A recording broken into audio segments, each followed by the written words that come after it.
robbery. Hands in the sky if you got a dream. Where nothing was blocking me. I was the problem, the only one stopping me. I didn't like it, I had to refocus. Now I'm devoted, I know where I'm going. Controlling emotions, I'm owning the moment. In order to get it, see, you gotta want it. Don't make a living break. Confessions over these 808s. Don't sleep on the key, better stay away. I mean, for heaven's sake, I'ma be the best. Came from the endless lane wall games, bitch with the chest. Beating on my chest, trying to get my rest. Watch me while I flex. Every win is a blessing, and every L is a lesson. So when I run into rejection, I know it's only redirection. I see the blessings right beside me. It's just as important and likely. I do it like I'm in my Nikes. Don't make excuses, they never excite me. Quitting was never an option.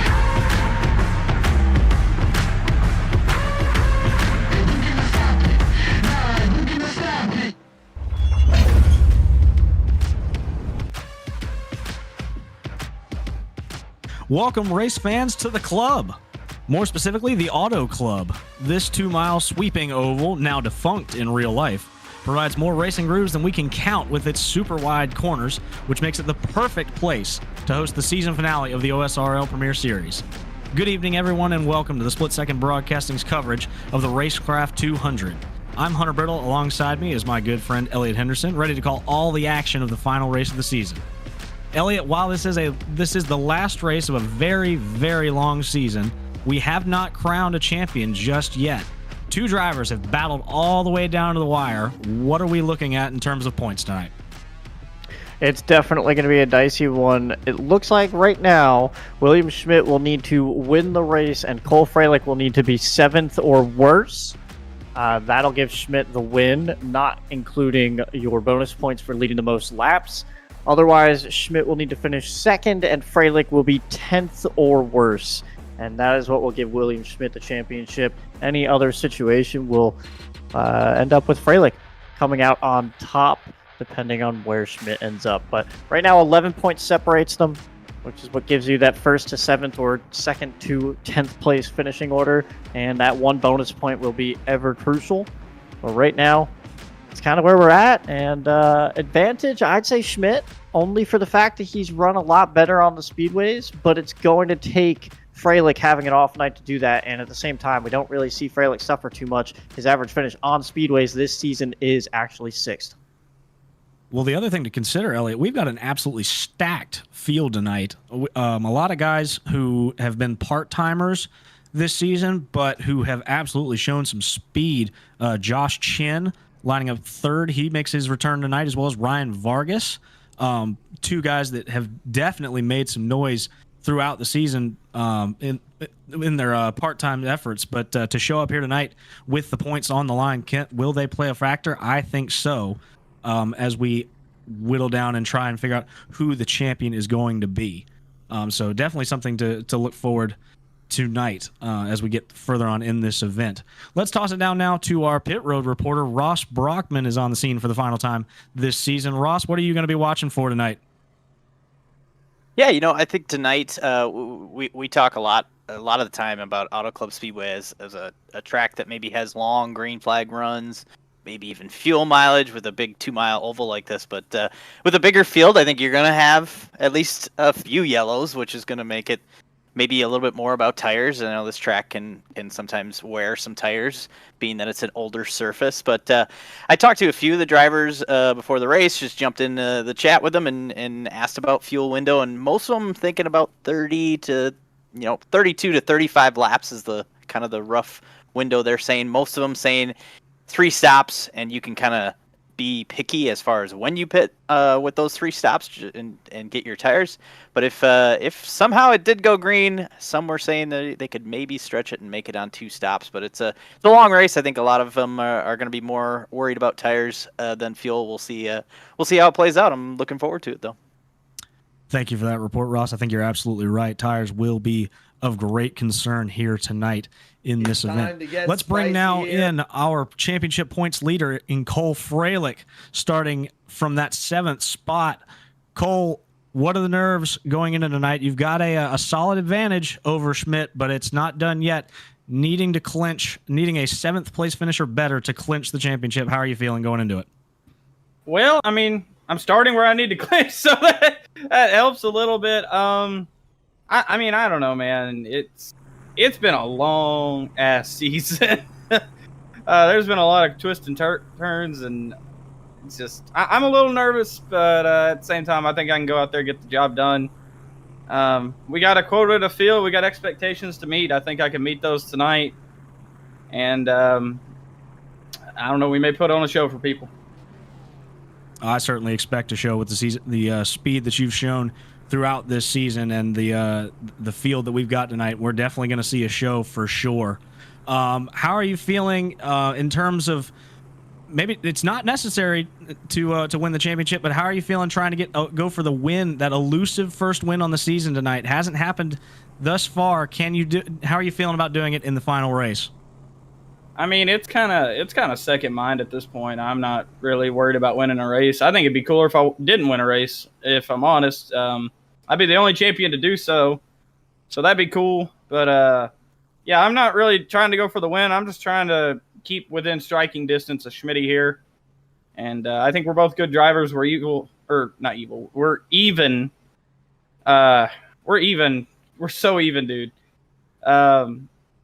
I don't know. I thought Kendall would actually be the problem this season, but it ended up being Schmitty, because he's like me in a sense where he's got the speed. I mean, we don't really, neither of us wins races that much. I know Schmitty's won a bunch this season, but yeah, I mean, we're so even on pace. That's what makes it complicated about all this, is how equal we actually are. Because I feel like if it was anybody else, I probably could beat him. But Schmitty's definitely up there in terms of competition. He's certainly been a force to be reckoned with all season long, which has set us up for this great point situation here in the final race. Cole, we'll let you get back to the chat. Thank you so much for talking to us, and good luck tonight, bud. We'll be watching from high above.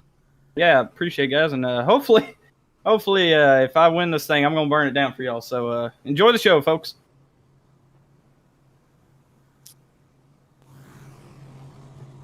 Yeah, we got William Schmidt here, obviously starting a little bit better in fourth and coming in here behind in the points. But Schmidt, you've run really well this season, 2 wins to your total and 1 coming at Vegas earlier, which kind of puts you in the catbird seat to get something done tonight. How do you feel with your starting spot tonight?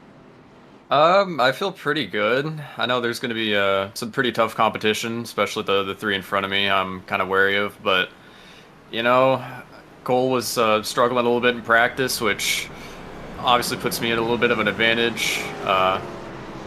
You know, I don't know. I really just have to see what happens. I'm pretty confident in my ability, and I think it really just kind of depends on what happens with Cole.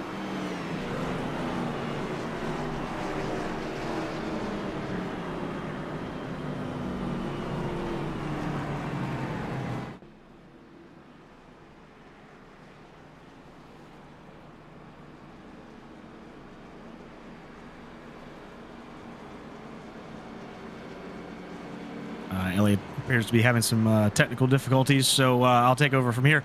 Schmidt, how you feeling? You're obviously rolling off from the 4th spot. Looking back there, what's your strategy going into tonight? How are you feeling about this racetrack in particular here? This is a track that really lends itself to a lot of racing grooves. You're going to be fending off attacks from both sides. How are you feeling about this big, wide, sweeping racetrack, 100 laps tonight? Yeah, it's one of my favorite tracks. I love the multi-groove aspect of it. So honestly, what I want to do is go out there, lead the most laps, and win, just maximize. And I don't know if I can do that, though, because you have to save a lot of tires. So, I mean, I don't know. It is difficult to try and predict what's going to happen. But, you know, I just hope everything works out. And, yeah, I mean, Cole's put up a pretty good season. So even if I don't end up clinching it, I know it's going to somebody that definitely deserves it. Definitely, you guys have absolutely put on a barn burner of a season for us to follow all season long here on the Split Second Broadcasting Network. We'll let you get back to your race chat here. We've got the 1 to go signal, so go get them lined up, and good luck tonight, Willie. We'll be watching. Yep, thank you guys.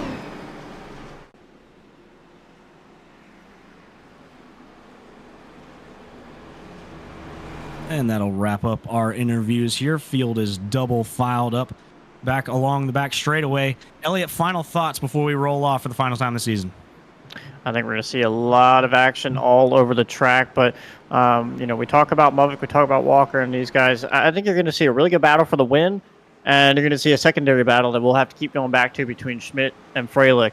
But I think overall, these guys are going to have a lot of lanes to work with.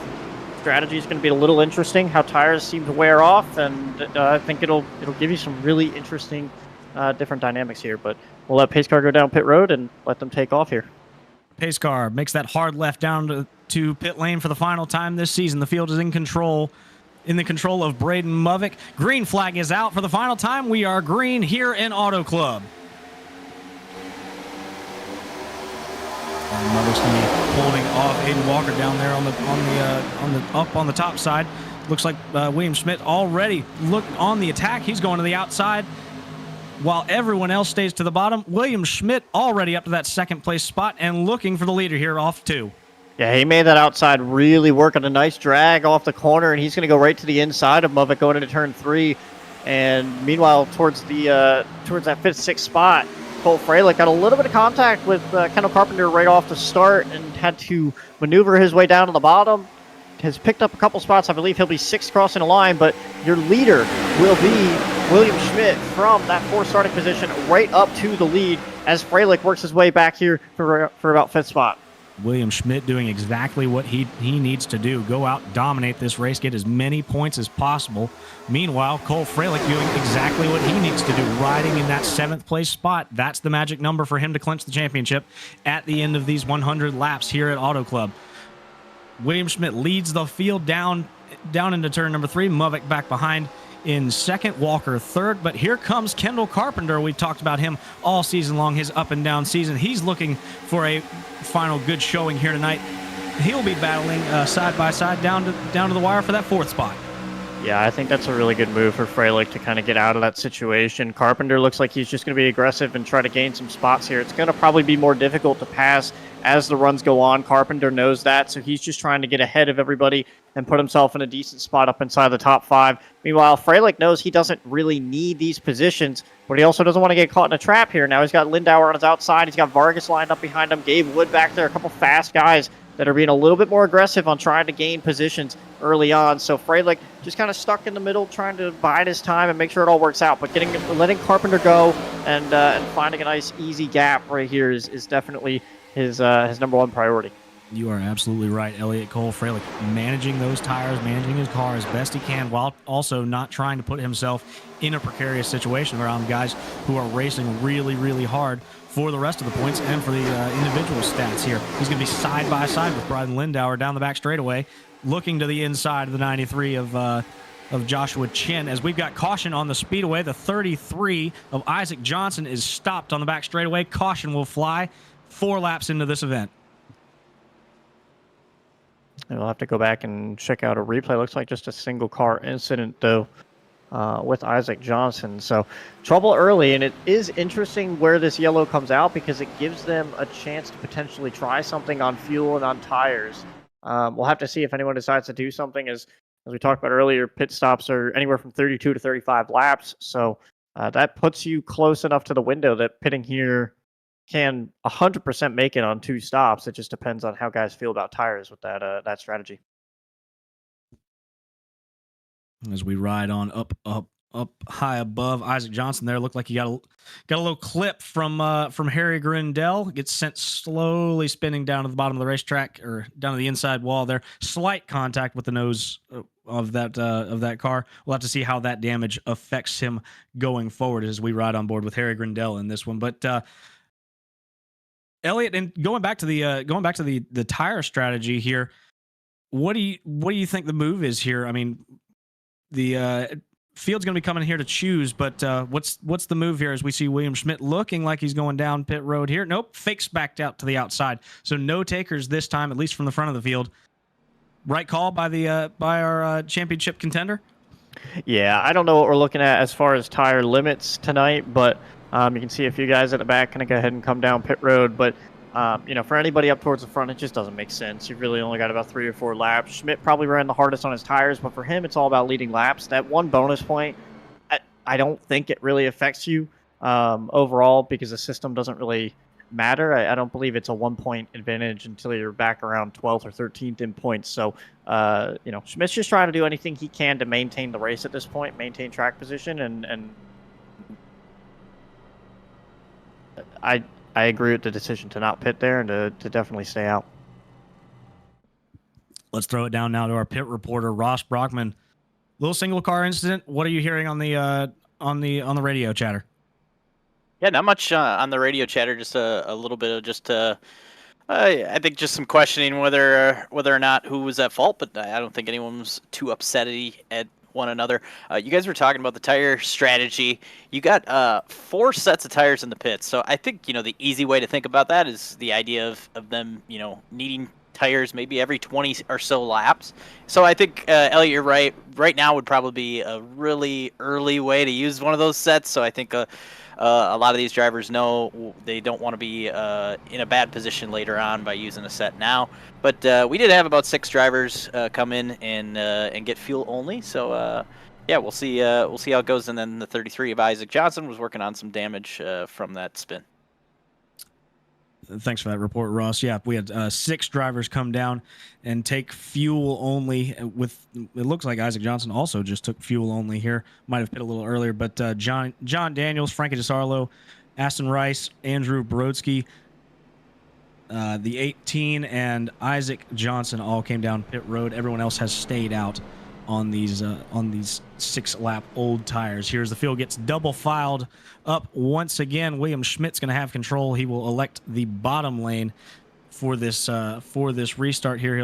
He'll have Josh Chin to his outside. Josh Chin, a very good speedway racer in his own right. Is one of those part-time guys that I talked about there at the top of the show, but he's definitely a force to be reckoned with, has multiple wins in this series, and will definitely be challenging William Schmidt for that top spot here as we get farther on into this event. Got to appreciate the PG-13 paint scheme there that he's got going on, too. Really cool throwback to the alcoholic Jack Daniels sponsor. But yeah, I'm interested to see how this works out for Schmidt. Might just be a test run. Obviously, he ran really well on the top on the opening lap, which is not really something you see very often. And he turned that from a 4th place start into the lead coming off of turn 4. So we'll have to see if Kendall Carpenter maybe adopts that strategy and puts himself in a good spot, or if Muvik can kind of learn from what happened to him and see if he can take advantage here. But going to see what Schmidt can do on this bottom lane. As they make their way through 3 and 4 for the final time before we retake the green here. William Schmidt's got the field in his control at a very slow 70 miles an hour here. Pace car dives on a pit road. Schmidt's got the field in his control into the Geico restart zone. Green flag is back out. We're racing back in Auto Club, and Josh Chin did not get a very good restart. In comes Braden Muvik for that 2nd place spot, and Chin already under fire from Dom Barbagallo there in the 4th spot. Yeah, I wonder if we just missed the start and maybe Muvik just didn't get a great jump and that's what kind of stacked everyone, or something happened. But Schmidt obviously had a really good start there. Muvik and Chin are going to battle it hard for 2nd. As quickly behind them you've got Cole Freilich trying to work his way up through the field a little bit. Looked like, yeah, he's still on the attack on Aiden Walker down there on the bottom of now Kendall Carpenter, who did not make the top work in the middle of the corner, but gets a nice run on the exit. Freilich trying to move his way up into the top 5 as Chin and Muvik work their way down the front strip. They're going to be side by side here going down into turn 1 for that 2nd spot. Muvik on the high side, Josh Chin on the inside here. Josh Chin powers it through on the middle. He will take that 2nd place spot and set his sights on the 79 of William Schmidt. Meanwhile, farther back, Cole Freilich, you touched on it, Elliot, moved his way up into that 6th spot, securing another cushion in his fight for the championship, and it looks like he's set to work on Barbagallo again here in turn number 3. Meanwhile, we got to fight back for the lead as Josh Chin is down to the inside of William Schmidt. They'll be side by side off of 4. Yeah, Chin does not care if Schmidt is here for the championship or not. Chin wants wins, and he's going to take that lead. First time we have a different leader tonight. Josh Chin up to the point as they go off into turn 1. And yeah, to your point, Freilich up to 5th now over Dominic Barbagallo. And looking to try to get around Kendall Carpenter, who I'm interested to see how his tires last. Remember, he drove pretty hard those 2 or 3 laps in between before we had that yellow. I'd say maybe one of the harder drivers besides William Schmidt. And we'll have to see how those tires last for him as Schmidt now to the inside of Josh Chin trying to get this lead back. The crossover move happening down here in turns 3 and 4, but I don't think it's going to work here. Advantage still, Josh Chin down the front straightaway. As farther back here for the third spot, Kendall Carpenter, you talked about his tires. They're working for him really good. Elliot, he's down to the inside of Braden Movick, going to have that spot. It looks like going to throw it down in there and will solidly clear Movick and move up into that third spot, but don't look too far now. Here comes Cole Freilich there in the 5th spot. It looks like Freilich's had a lot more success getting himself a comfortable spot where he can move up and take passes. This restart was a lot more calm than the initial race start, Elliott, and Freilich using that to his advantage here as he moves up to the 5th spot.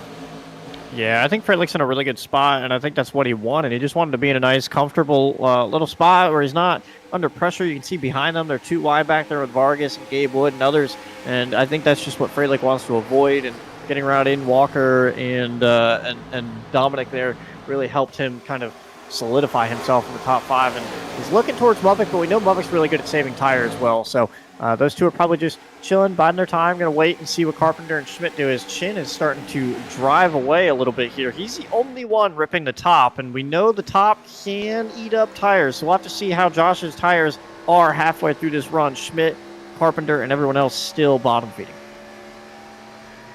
Field has single filed pretty much all the way out. You got to go back to the likes of Blythe Lindauer there in 11th to find the first side-by-side battle there as he goes to work, or rather defends from, I believe that's the 20, who's that, the 22 of Justin Knutson down there on his inside. They're going to be side-by-side when they come off of the corner here. Advantage still Lindauer there, ripping that, not really the top side, but they're in the middle having that bigger run off as Knutson will fire it back down in here onto the bottom, but Lindauer ripping the top here, still making up spots here as they exit turn number 4. Yeah, Lindauer doing a really good job. It looks like the top's kind of the only way to really pass once you're back here with this gaggle of cars. You can see Steven Gibson back there. That's something we haven't mentioned yet today. He started 18th. Usually used to seeing him up inside the top 5 as he's trying to make up ground back here amongst all these guys. Ooh, big slip up there from the 22 of Knutson. He'll concede the spot now to Bryden Lindauer as Knutson will fall back into round about the 11th spot there, and they go off into turn number 3. It's funny, Elliot, watching this field.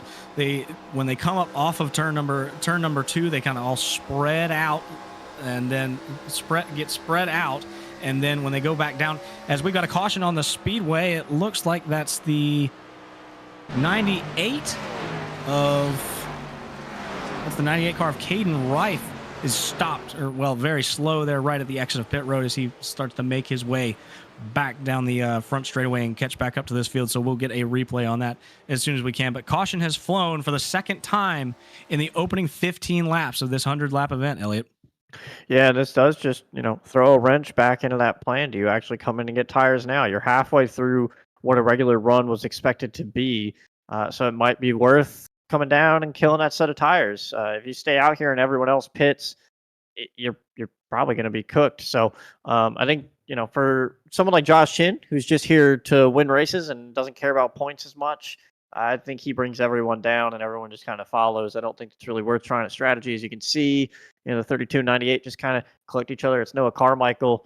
Probably thought that Caden Reif was going to get in the gas a little bit quicker than he did. He didn't, and they kind of just collected each other there. Got the 98 of Caden sideways, and not much either of them could do. As everybody does hit pit road, it looks like Josh Chin will lead them down. Yes, Elliot, everyone now will come down and get fresh sticker tires. Kendall Carpenter thought about it, or at least either thought about staying out on the racetrack or tried to fake those behind him and try and get some people to stay out, but he elects to come down and get fresh tires as well. So everyone here coming down, getting those fresh tires, and we will effectively reset this race, Elliot. And you were talking about the strategy here. At this point, it's just a regular old 3-stopper, correct? Yeah, you just go hard. I mean, if you can do, if the minimum is 32 laps, you're going to go to about 48, and then from there you're going to go to about 70, and then you can go the rest of the 30 from there. So not really, you can't adjust anything. The only thing you can do is go long on one of them if these guys can actually go 35 laps. Maybe go long on one run and see if that works out for you. But If the minimal amount is 32, you're at that window now. So the only other thing you do is shorten up one run and make it a little bit closer. But doesn't make sense to do that. 1 or 2 laps isn't going to adjust a whole lot for these guys that are racing for the win. So we'll have to see. Boy, you want to talk about great pit road management. Kendall Carpenter leapfrogged 2 cars there to vault himself into this second place spot. Kendall's going to be knocking on the door of Josh Chen, going for this lead here when we get back to green, and he has sent William Schmidt, who was that early power leading all those laps. He now slips down to third. So Schmidt going the wrong direction here if he wants to clinch this championship, with Cole Fralick still riding solidly in that 5th, 6th, 7th spot. It's not going to be enough for Schmidt to win this race if Fralick can stay where he's at and finish right around the fringe of the top 5.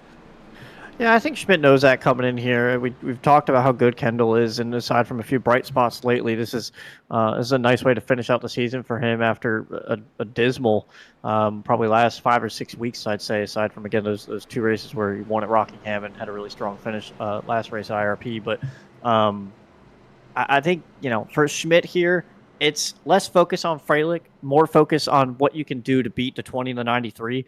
And you never want to wish bad luck on someone. I know these guys are really good friends, really good competitors, but you got to hope that the 15 runs into some sort of issue, that he gets a strategy right, that someone else pulls a different strategy that puts him ahead of him over the race, or something happens that takes Fralick just out of that top 7 or top 8. But even then, the work's not done. If Fralick finishes 8th and Schmidt finishes 3rd, it's a lock for Fralick. So Schmidt has a lot of work to do here, but he can only focus on what he can do. He can't really worry about the 15, and it's the same way for Fralick. If he can see the 79, he's fine, as long as he's not 15 positions behind him. But if he can just see that 79 like he can right now, he knows that it's his championship. William Schmidt, all eyes forward here, lined up in that 3rd spot there in the 2nd row behind Kendall Carpenter. Pace car, hard left-hand turn down to the pit lane. Josh Chen has the field in his control from the outside lane here. He takes off. Green flag is out. We're underway once again here from Auto Club, and it's going to be Josh Chen with a car length advantage here as they fire off into one, and the top 4 will sort themselves out. Cole Fralick going to be side by side door banging with the likes of the 93 all the way down into turn number 1 as there's a stack up back towards the mid part of the field. Man, and Kendall Carpenter, these guys are not racing these championship competitors easily. Kendall Carpenter went into the corner on Josh Chen really hard and slipped up in front of William Schmidt. Schmidt going to grab the spot potentially back. He's going to have to get a good run off of turn 4 to solidify it. But behind them, the 93 of Aiden Walker and the 15 of Cole Fralick were nearly together as well, and those two are side by side. And now you've got Kendall Carpenter back to the inside of Schmidt. These guys are not making it easy to let these guys relax. As to your point, Fralick actually door banging the 93 going off into the corner. It was probably like, all right, let's give me a little bit of space here. But William Schmidt working the outside of Kendall Carpenter. He may clear him here down the backstretch and put sights back on Josh Chen. Up to 2nd, William Schmidt. And that's exactly what he will do. Move that 79 car up to the 2nd spot as Josh Chen continues to check out on this field. Now what is now a 4-car length lead over that 2nd place car of William Schmidt, who rips the middle of turns 3 and 4, trying to get that extra speed down the front straightaway. Nothing doing. Josh Chen still holds that 4-car advantage down into turn number 1. Meanwhile, farther back, it is a mad scrum for the 5th spot, being held by the 93 of, or rather, that's the. I apologize. Who is that? Walker. That's Aiden Walker there. We've got 2 93s in this, and it's messing me up. Walker was holding off a mad scrum there. They've sorted it all out for the time being, but I don't think the fight's done back there in that 5th, 6th, 7th spot. Yeah, once again, the guy just ahead of it, Cole Fralick, making a lot of good moves and just kind of being in the right spot at the right time. As all that goes on behind him, he's sitting here just focused on Bubbick and going to run in his little 5th position and just kind of relax. While Schmidt, who's changing lanes and doing a lot of different things up here, is not making gains on Josh Chen, who is dedicated to the top in 1 and 2 and running the bottom in 3 and 4. It's interesting to watch. No one else is really adopting it. Everyone else seems to be trying the top and 3 and 4, the bottom 1 and 2, vice versa. But Josh Chin has been running a very specific line all night long, and it's been working for him so far as Schmidt continues to chase. Everyone goes back down to the bottom of the racetrack here. And you said it, Elliot. Schmidt trying to run back down the 93. The last time off of 2 had a bit, or rather 4, had a big moment there, smacked the wall, and might have accrued some right side damage on that race car. We'll have to see how his car handles going forward, but a big moment for Schmidt as he was giving it everything he could to try and reel that 93 back in, but nothing doing here as Chin continues to check out, and Schmidt now has to look in his rearview mirror here as he's got the 20 of Carpenter and the 42 of Mubbock. They're going to be side by side when they head off into 3. And just the pace that these guys, you can see the difference in speed going off into the corner. Mubbock might be clear. No, Kendall Carpenter, big run down the front stretch on the outside lane. Not going to be able to let the 42 up there. So you can just see the speed difference, though, as they go off into the corner. These guys digging down the bottom lane. They can use up the apron down there. And the guy running the top needs to lift early, but he gets into the gas so early that he has a bigger run on exit, and it all brings them together coming off the corner. But Josh Chin is gone, and these guys are trying to eat William Schmidt up alive. Schmidt suffering this run for whatever reason. You said it, Elliot. Schmidt not firing off as well as he did in that first run. Maybe Josh Chin sizing up his opponents and gauging what he was going to have to put into this car, as it is working. He is checked out on this 4-car battle here for the second place spot. Cole Freilich lurking behind the 42 of Braden Mubbock, just on the fringe of William Schmidt's probably sight in his mirror. Gotta wonder if that's weighing on Schmidt's mind at all, if he can just keep seeing little specks of Freilich in that rearview mirror, and it might be starting to get to him here as the laps click off here, almost a quarter of the way through this race. If it is, it's something you just got to push out of your mind. I mean, like I said, there's nothing he can do to control what Freilich does. Without going back there and literally ruining his own race, he can't do anything to help himself. All he can do is just focus on Chin, focus on Carpenter, and get the best finish that he can in that 79 car. And Freilich is just doing it perfect. He hasn't really pressured anybody in front of him. He's dealing with the pressure that comes from behind at certain points, but he's being calculative, and it's working really well right now. He's just kind of staying with Mubbock, and they couldn't really gain on Kendall Carpenter, but he is doing exactly what he needs to do to get this done. He's still got 75 laps to do it, though. I'll tell you who's not being calculated is the 21 of Steven Gibson in the middle of 3 wide between the 52 of Nolan Sanford and I believe that's the 68 of Dom Barbagallo back there. We've been talking about this championship fight there because they've been all sitting in the top 5, but farther back in the pack there has been non-stop action 2 and 3 wide for most of the last couple laps here. And as soon as I say that, of course, they sort it all out. But here comes Steven Gibson up to the outside of Justin Knutson there. He will try and take that spot. So action all over this racetrack, Elliot, and that's the beauty of this place. It's so wide. You get such a big run being on the top side compared to the bottom. There's really nowhere that you can't put a race car. We have some guys back here that we haven't really talked about tonight that are usually top contenders. You got Nolan Sanford back there. You've got Jack Painter. Ryan Vargas is another one that's moved his way up into the top 10 finally. He started 13th, but all these guys right here under a blanket with Jack Painter, Nolan Sanford, these are guys that usually end up in the top 5 or top 10 on a weekly basis, and they're out here fighting for about 11th or 12th. I'm sure they're a little frustrated with how this has kind of started out, but they are making some very entertaining passes and moves back here. Absolutely right, Elliot, putting on a show here. Here comes the 52 of Nolan Sanford, who ripped that top side there on top of that 3 wide situation. He will clear all 4 of these guys here around the 22 of Knutson, but here comes Knutson back down on the inside. The top line really, there's a big moment there for Knutson. Manages to save it as they will concede 2 spots. That was the 68 of Dom Barbagallo.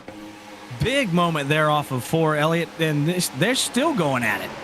And you can see that only hurts Barbagallo, too. He's going to lose a bunch of positions out of this, potentially 2 or 3 of them.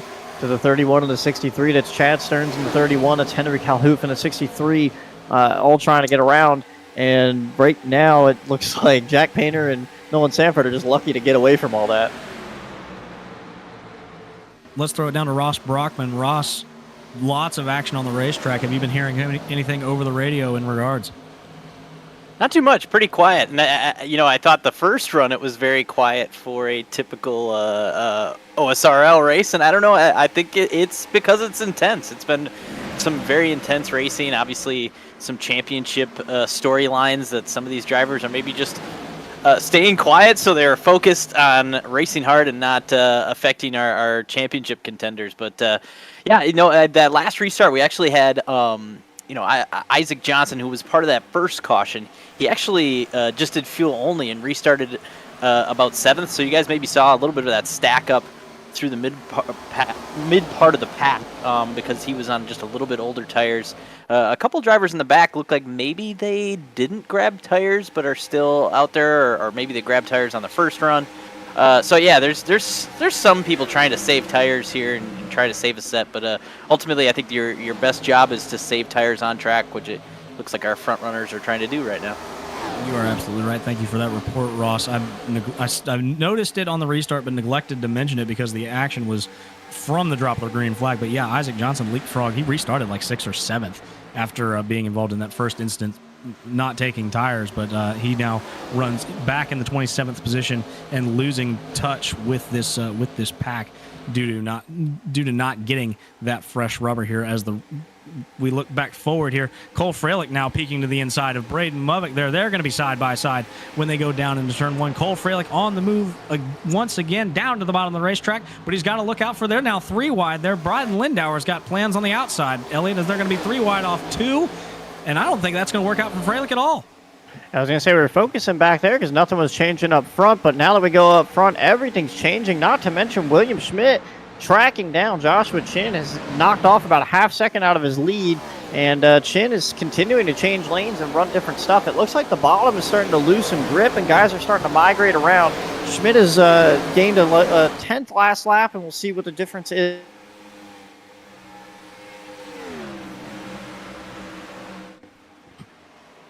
Cole Freilich under fire from the 04 machine of Gabe Wood, who has moved his way back up into this top 5 fight, coming down there off of 2. Not going to get it this time. He will close right up to the back bumper of that 15 car.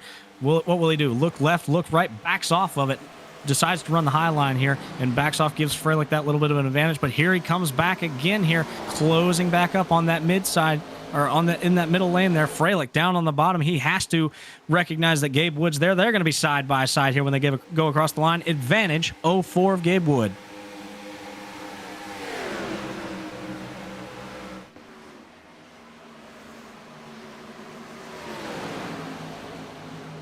I was just going to add here, Hunter, the fact that Freilich probably wants to save some of his tires right now, but he's not been able to. Like he's been under attack with the likes of Wood and Lindauer. These drivers are not giving him the chance to kind of ride here where he wants to in that 6th or 7th spot. I think that's a very interesting part of this, where you see Schmidt kind of just being able to sit in second, save his tires, and now be able to start closing in on Chin.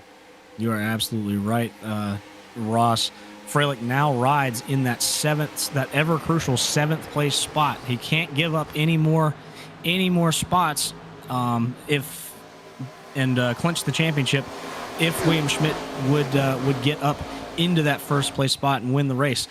Now, if Freilich finishes in the 8th spot, say misses out by one spot, Schmidt has to win the race. There's no ifs, ands, ors about it. Schmidt has to win if Cole Freilich finishes in the 8th spot. Back then, they follow each other back down the leaderboard there. If Freilich finishes 9th, Schmidt can afford to finish 2nd. And there also is a bonus point for leading a lap here, so that may or may not come into factor here, as Freilich has not led a lap this race, and has been mired right there in that 4th, 5th, 6th, 7th spot. So that may play a factor in this one here, as he draws a bead on the 43 of Bryden Lindauer. Now the attack has eased off from Gabe Wood, and Freilich can set his sights on that 43 car as he rips the middle of the racetrack here, trying to get a run down the front straightaway. And Freilich was really fending for his life there for a while, and he still kind of is, and he's not out of the woods yet, because there are guys back there like Ryan Vargas, Aiden Walker, Steven Gibson, all really trying to make ground and get up to him. So Cole Fralick definitely not in a great spot here, but I like the fact that he's changed his line and he's run the top now. He was really starting to lose grip down on the bottom, and getting up to the top, the car seems a lot more stable. You can see him clear Bryden Lindauer. That puts him back in the top 5. Good move for Cole Fralick to get himself back in a nice comfort zone. Look at him run the top again there. William Schmidt doing the same thing up towards the front as Kendall Carpenter starts to put pressure on him for second.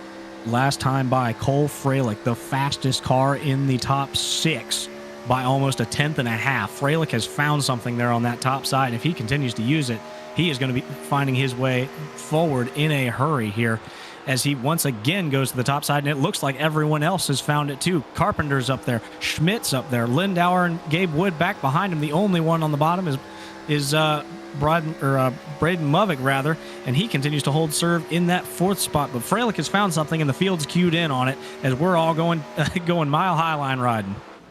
Yeah, and it just depends who's going to be better at it. And the biggest question is who's going to make contact with that wall?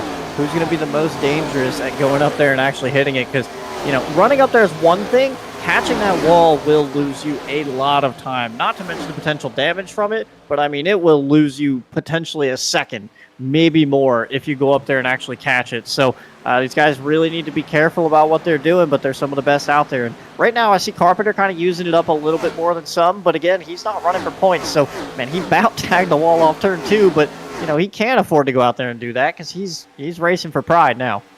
As you spoke about that, getting up in the wall, Steven Gibson, the 21, in the 9th spot, tagged the wall coming out of 2 and is now under fire from the 52 of Nolan Sanford there. Seems to have it sorted back out, but you are absolutely right, Elliot. Nolan drew a bead from more than 2 seconds back, and that contact with the wall allowed him to close on the 21 of Steven Gibson. So definitely something to watch as we get higher up on the racetrack and farther on into this race. We mentioned Josh Chin running the top early on in this run and potentially chewing up tires a little bit more than everyone else. Schmidt obviously was dedicated to the bottom a lot. Schmidt is starting to catch back up to Josh Chin ever so slightly. It's a 1.6 second gap. It was, again, close to a 2 second gap. He's added down to a 1.5 at some point during this run, but we'll have to see how much that fluctuates. Remember, just talking about the fact that Chin used up his tires potentially a little bit more at the beginning of the run could pay dividends for Schmidt later on in this as he takes another tenth out of him right there. Yep, 1.4 the gap is now between Chin and Schmidt. 1.2 as it goes down into the corner here. So William Schmidt, all eyes forward on this one, and he's got to with the championship on the line here as we look farther back at the 97 car of Jack Painter here for the 12th spot here as he continues to march around here around this 2-mile racetrack. The 093 of Walker. It's tied by side with I believe that's Dom Barbagallo there as Steven Gibson. Now action all over the racetrack, Elliot, as Bryden Lindauer actually starting to fall back a little bit. That or Steven Gibson marching his way forward. Bryden was hot on the heels of Cole Fralick early on in this event. Now he's falling back down to the 9th spot. Yeah, I can't tell if Gibson's moving really fast here. If Vargas and Lindauer have kind of dropped off a bit. Vargas gets really touchy with that wall. He may have made contact and backed him up a little bit, but Gibson has definitely been on the march regardless of what's going on. He's passed all these guys and is continuing to try to move forward. He's about the only one that can make this middle line or bottom line work. Everyone else seems to be pretty much stuck out there on that top lane. Is Movick now looking to the inside of Kendall Carpenter. That helps William Schmidt feel a little bit easier, but Schmidt's got it under a second now. 0.97 this time by. It took about 4/10 out of Josh Chin's lead. So Schmidt has something, and we're closing in. We're about 10 laps or less away from pit stops here. The time is winding down for William Schmidt to go up there and leapfrog Josh Chin. We talked about the abuse of the tires early on for that 93 car, starting to pay dividends now for William Schmidt here as he is, you are absolutely right, Elliot, reeling in that leader. But meanwhile, this battle, we can't take our eyes off of it. The 20 of Kendall Carpenter up on the top side. The 42 of Braden Movick down on the bottom, and he will clear the 20 there. 20 comes back down. Elevator move. He's going to throw it down to the bottom of the racetrack. Movick throws a block and he will secure that 3rd place spot, move the 42 up to the bronze medal position here as they fire off into turn number 1. I mean, Muvik gave him a millimeter, and Carpenter wanted it, and then Carpenter lifted. You saw the fire come out of the pipes. Carpenter up in the wall hard that time right there. That's not going to do you any good as he's trying to chase back Muvik, but unfortunately caught that wall off of turn 2. And we've got some battling going on back here. I believe that's a 51 coming off pit road maybe, or is that part of... I believe he just came off... might be the 53, actually. But... the other thing with pit stops right now is these guys could all pit right now and be fine and make it from here. So it'll be interesting to see what they all decide to do, as we just saw one taker. Looks like Josh Chin, your leader. And that is kind of the strategy I expected with him kind of falling back with his tires. It makes sense for him to just kind of short pit here. He's just going to run 2 basically 30-lap stints. He's going to run to probably lap 70 and pit again. And he doesn't care what anybody else does here. He just wants to be out as far as possible. And he believes that he can hold that gap. And right now, he had a pretty decent long-run car. So we'll see what these other guys do. But looks like Schmidt's going to stay out. Muvik running the bottom. Carpenter, others all running the top. Look like they're all going to stay out. No takers this time around, at least from the top 10 when we come back down across the stripe. Another lap led for William Schmidt as he's back out in front with Braden Muvik hot on his heels here. So these guys continue to click off laps, and there you see the difference. The 93 of Josh Chin down on the apron of the racetrack here, coming back up to speed, will be 1 lap down. If should a caution come out, he would be pinned 1 lap down. Actually, I believe he'd get the lucky dog on this one, so it wouldn't be the absolute end of the world. But now here on the onboard, you're going to watch the speed through the center of the corner with these fresh tires here, as he absolutely gapped the 20 of Kendall Carpenter, and you're watching him close the gap down on the front straightaway to Muvik. He's going to be back out and on the lead lap here, probably by the end of the back straightaway, if not turn 2.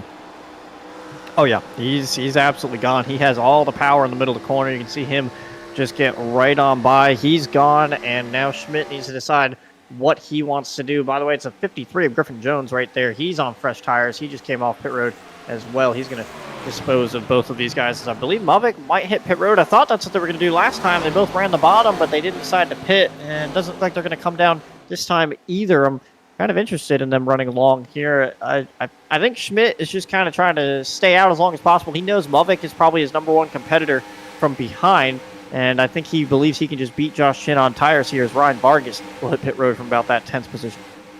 Ross Brockman, our pit reporter, the chat has been lighting up. What are you hearing here in regards to in the pit strategy here as the pit cycle starts to open up?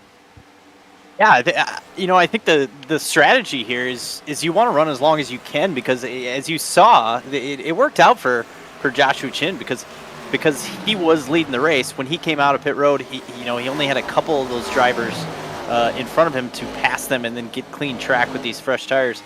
Any of these drivers that are mid-pack, you basically lose almost exactly a lap or just a little bit more than a lap.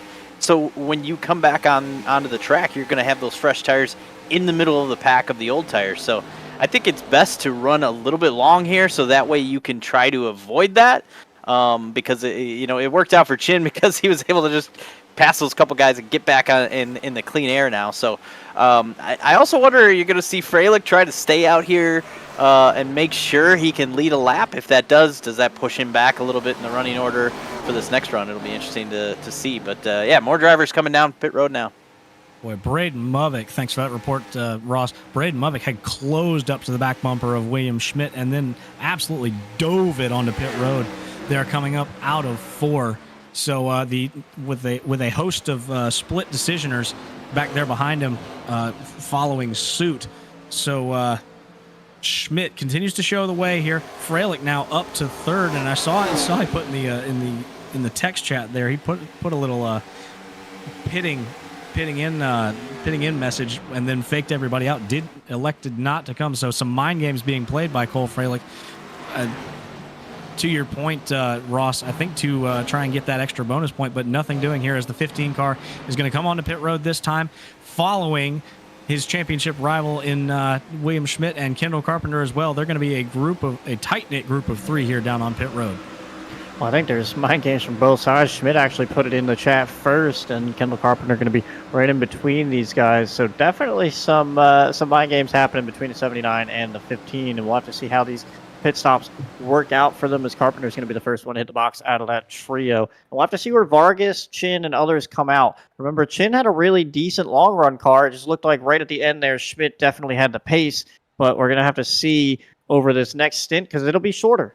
Chin will be able to break it up into 30s, and everyone else, I don't know what they're going to do. They're probably going to break it up into about 20 to 30-ish laps. So it looks like each stint will be about 25 laps here because they're on lap 50. So we'll see if those that 5-lap difference makes a big difference here. As you can see, Muvik going around the 79 of Schmidt, and Carpenter behind him, and Freilich loses some ground. As we've reached halfway in this event, there you see your 3 former leaders. All the top 3 in the points were actually all coming back up to speed. And speaking of Joshua Chin, he is now crossing the start-finish line right now, as these guys who were in the second, third, and fourth spots are all now just coming out of turn number 4, while Josh Chin is right in the middle of turns 1 and 2. So that early pit, and you saw the speed difference there while they were on older tires, it has netted Chin some absolutely monstrous track position. We will have to see how these guys track him back down over the course of this next 20 to 25 laps. Chin's got round about a 6 or 7 lap tire difference. So we're going to see how that gap comes down here, as the laps are now on the back side of this final race of the season here. 49 laps to go here in Auto Club. It was about a 13-second lead. Mark it down now as Chin tries to hold off William Schmidt. The other interesting thing is how Muvik does with his strategy in the middle. Obviously, Vargas comes out here in third. Griffin Jones on a very different strategy, currently running in second. We're going to have to see how that one works out. He's on the oldest tires now. But already William Schmidt takes a second and a half out of Joshua Chin's lead that last time by. We'll just have to see what it is lap to lap. As everybody has now completed their service, we'll throw it back down to our pit reporter, Ross Brockman. Anything on the chat there through that pit cycle? It was kind of a drawn out one. We had time to talk to you earlier on, and now we're coming back to you. Yeah, no, pretty routine. No, nothing too crazy. I think everybody got through it all. It'll be interesting now to see where our championship contenders, obviously that kind of the strategy of seeing like, Chin and Vargas pitting early, even this, the 53 of Griffin Jones, he was very early, and is going to probably fall back to where Schmidt, Carpenter, and Freilich are running here, 5th, 6th, and 7th. But I think that it's going to be interesting now to see if Schmidt can get back up into that top 2 or 3. Because that's where he needs to run to at least put pressure on Cole Freilich. So as much as I thought that Freilich would want to run as long as he could, he must have been needing to pit with those leaders, because they all kind of pitted on that last lap, and pretty much that was the last of them to pit. So he probably did try to stretch it as far as he could to maybe lead a lap, but in the end, I think so far this is working out for him. It'll be interesting to see where these tires circle out, because at some point you're gonna be in the window probably earlier than you think to make it on one more stop. So maybe some of these guys like Vargas and Chin will pit before guys like Schmidt and Carpenter can get to them. You are absolutely right, Ross. Thanks for that report. This is a fast racetrack here. These cars reaching speeds of up to, if not over, 200 miles an hour when they head off down into turn number 1. So these laps do sneak up on you very fast here as we ride along with the 21 of Steven Gibson, who's got Gabe Wood in the 04 hot on his heels. They've just cracked the top 10, moving their way back forward around the 51 of Tristan Baker, who took tires a little bit earlier in this one. Is now they're going to go side by side here. Gabe Wood looking down to the inside of Gibson. They're going to be side by side when they come across the stripe and down the line here. 45 laps to go. Yeah, and Gabe Wood's just been hanging around here all day today. Obviously, a really good qualifying position. Started in 5th, and it's just been right around that top 10. These guys are definitely going to get to Griffin Jones and solidify 8th and 9th, but Gabe Wood is doing a phenomenal job, and Steven Gibson, honestly, from 18th up to 9th and really holding off a lot of these guys trying to make his way up towards the top 5. So just some interesting battles going on right around that 10th position as Vargas and Movic are all over each other now for the 2nd spot, all happening 7 seconds behind Joshua Chin. Schmidt still gaining time, gained a second out of Chin there last time. The gap's now down to 8 seconds, so we'll have to see how this goes. And basically, it all turns to when they're around lap 70, how far behind William Schmidt is to Josh Chin. 13 laps to go from that magic number 70 there. And you mentioned, Elliot, Braden Movic has moved in front of Ryan Vargas there, so move that 42 car up to the 2nd spot as Gabe Wood and Steven Gibson continue to go side by side. They are easily the most compelling battle on the racetrack right now, still side by side up off the corner. They can't get away from each other, door to door as they come across the stripe here.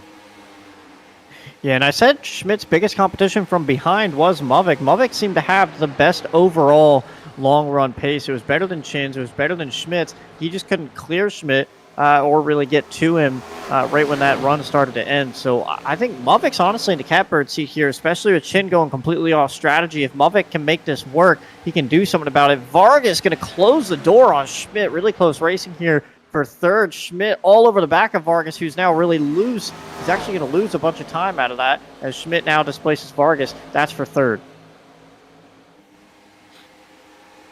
They're going to be side by side here. William Schmidt and Ryan Vargas are as they get down into turn number 1. Schmidt throws it down on the bottom of the racetrack. He will clear the 26 of Ryan Vargas very easily. They're having 3-4 car length gap over him, so move William Schmidt up into that bronze medal position as the laps continue to tick off and that gap up to Josh Chin continues to shrink.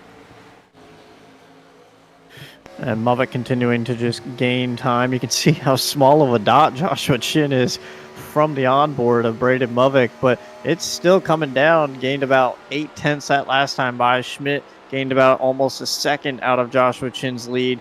And Ryan Vargas, with that tire strategy, starting to fall off a bit. He was about a 10th place car before all this started happening, so not incredibly surprising. It definitely netted him a lot so far. He's still got about 7 or 8 seconds before he gets to that 10th position. So in about 10 laps, he should be in a pretty good spot to solidify himself right around 7. So net gain for Vargas and could potentially turn it into a solid finish in these next 40 laps.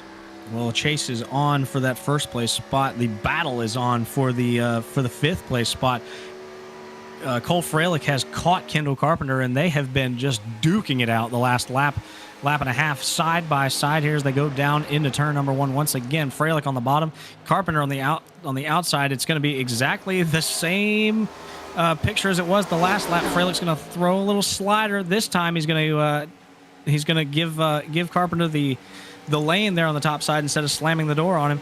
Carpenter pokes a nose back out in front as they're running up on the 26 of Ryan Vargas. How will he play into this one as they navigate here through 3 and 4?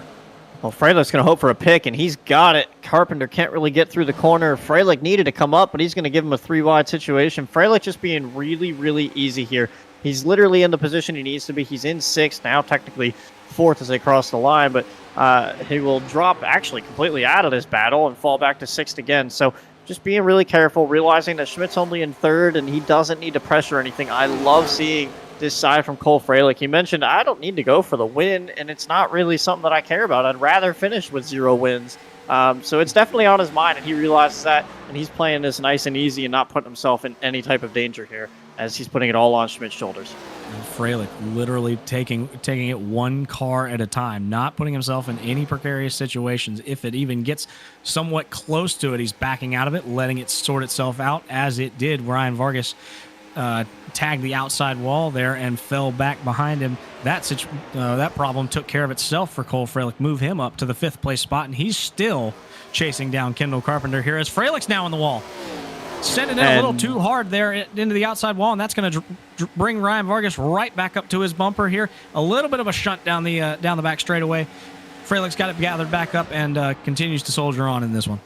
And that's what Freilight's got to be careful of. Obviously, Vargas also understands the situation, knows he wasn't as fast as Freilich being on those older tires, just gave him a shot down the backstretch to help him off and said, go get him again. But Cole Freilich got to be careful about that. You hit that wall a little too hard, potentially bend something in that suspension, and you're not going to have a good rest of your day, not going to be able to get through the corner as you normally could, potentially hurt the aero of that car, which is crucial here at this big track where we're talking about doing 200 miles an hour down the front stretch and over 160 miles an hour in these corners. A lot of aero on that front of that nose, and it needs to be intact. So he's going to go back to work on Kendall Carpenter. Didn't lose too much time out of that. Going to rub that one off and move on. Meanwhile, Braden Mullick within 2.5 seconds. William Schmidt within 3.5 seconds. These guys are starting to close down. We might have a three-way battle for this lead before it's all said and done, getting closer and closer to that final pit stop. Yeah, Movik's taking out half-second chunks at a time of Joshua Chin's lead here. You mentioned lap number 70 as being the magic marker here for Josh Chin. He's got 5 laps to get there and hold on to this lead. But at the pace that Movik's at, he's going to have him in spades probably by lap 68 if my math is correct. But getting to him is one thing. Past him's a whole nother deal, Elliot, as they navigate down into the bottom of turn 3. And Josh Chin having that lead, he knows how to hold these guys off and get it done when it needs to be done. There's just something about, having 2 extra lap pressure tires than everybody else that just really, really helps you at the end of the day. Schmidt is not gaining on Chin as much as Muvik is at the current moment. I hope that's not him potentially needing to throw in the towel or something here, because that gap's just not coming down. But going back to the tire strategy, Chin could be in a pretty precarious position with the fact that Muvik is closing down this quickly, or Muvik is really just showing how fast his car has been all night. We know it was fast at the end of the first run that they ran through, and this is no surprise to see him bearing down on Joshua Chin. And I'm sure, in Josh's position, he can fend off Muvik, but man, there's just only so much you can do against those fresher tires. Absolutely right. The laps continue to click down here. William Schmidt letting the leash out a little bit on Braden Muvik here as Muvik bears down on the 93 of Josh Chen. 1.1 seconds now the gap is, so it is absolutely closing down. Only 0.3 closed down that last lap as compared to the half second the lap before. But no question, the gap is shrinking. It's a matter of when Braden Muvik gets there, not a matter of if at this point. Yeah, Schmidt seems to be really good through the middle of the run, and it's the opposite for a lot of these other guys where Muvik is really good at the end of the run, and Schmidt is actually starting to get closed down on by Carpenter. Schmidt had about a 1 second gap to Muvik at one point, and now it's up to 1.6, almost 1.7 seconds between him and Muvik, as Muvik is now within a second of Joshua Chin.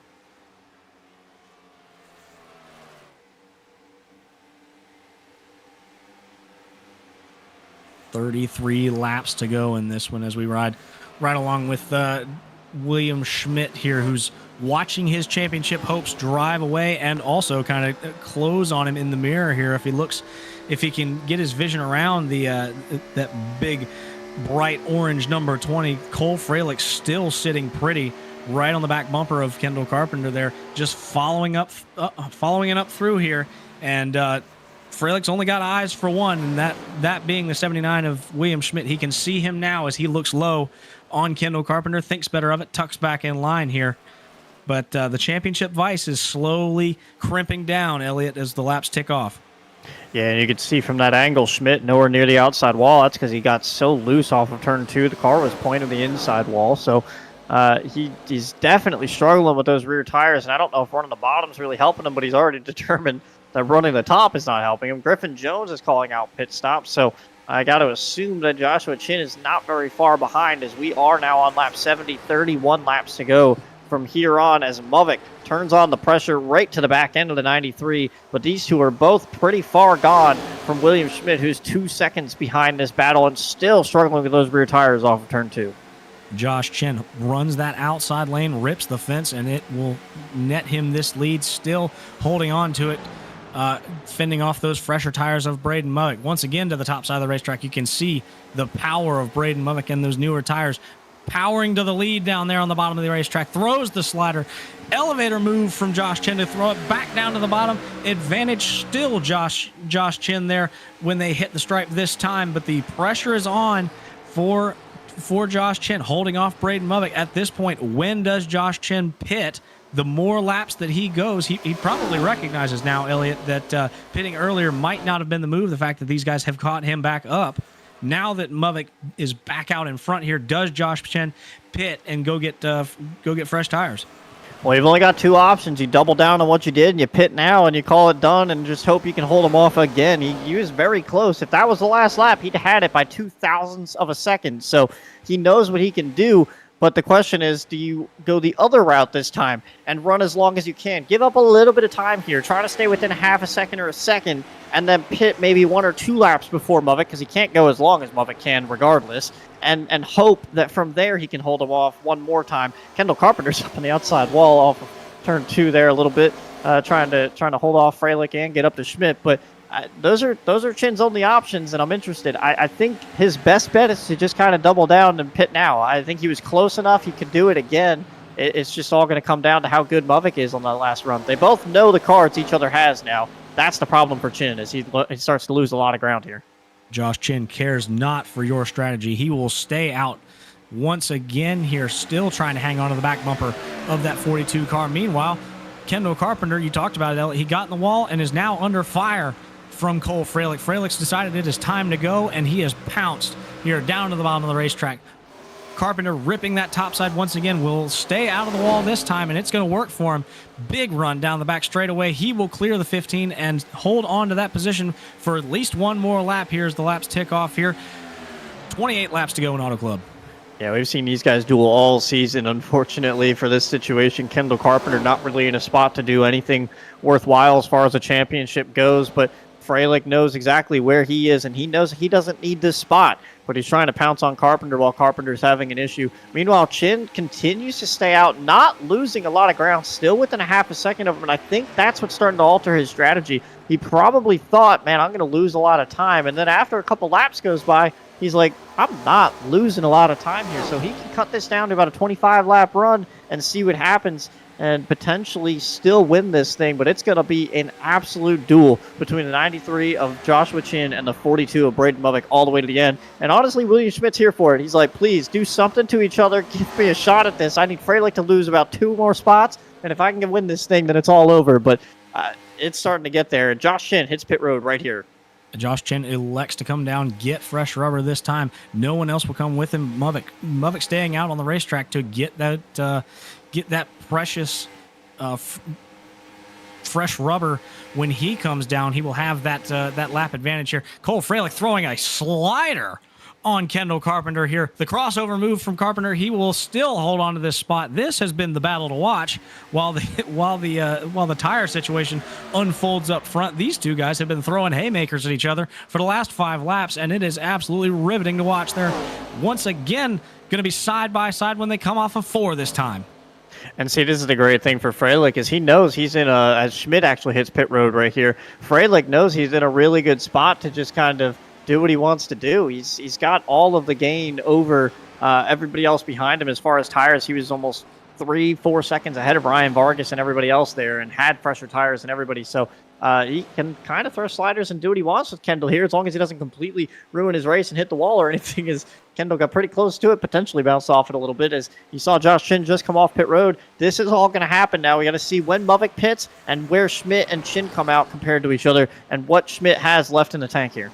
Yeah, Schmidt pitting by himself is an interesting move here. I would have thought that these two guys here, as now Kendall Carpenter elects to come down and get fresh tires, and while Cole Freilich stays on the racetrack, I would have thought that those three would have pit together like they did in that last cycle here. But William Schmidt putting himself trying to get closer to that Josh Chin strategy of getting the tire in the track position early on here, as Movick and Freilich stay out. And so we're going to have to see how this split strategy works between the championship leaders here, as they're going to come together here down in turn 3, and then William Schmidt grips up, and the new tires take effect, and he fires away from Freilich as Freilich woes the car back down to get it onto pit road this time. So Freilich coming to get fresh rubber. And that's about the closest that they've been all night to each other. And speaking of all that, really nice to see nobody make mistakes on pit road and have some sort of speeding penalty as Movic on pit road just ahead of Cole Fraley, you can see. And it's going to basically come down to what Movic has over Chin. Right now, Schmidt about 3 seconds back of Josh Chin, so only lost a second through the cycle and has about 2 or 3 lap fresher tires. So it's going to be interesting what that 79 can do. I'm sure the 42 will play a factor here, but with this only being about a 25-lap run, it's a lot less time to go track people down. He's going to have to get to work right now. Absolutely right. And that's the advantage of waiting as long as you can on these new to come get the fresh tires.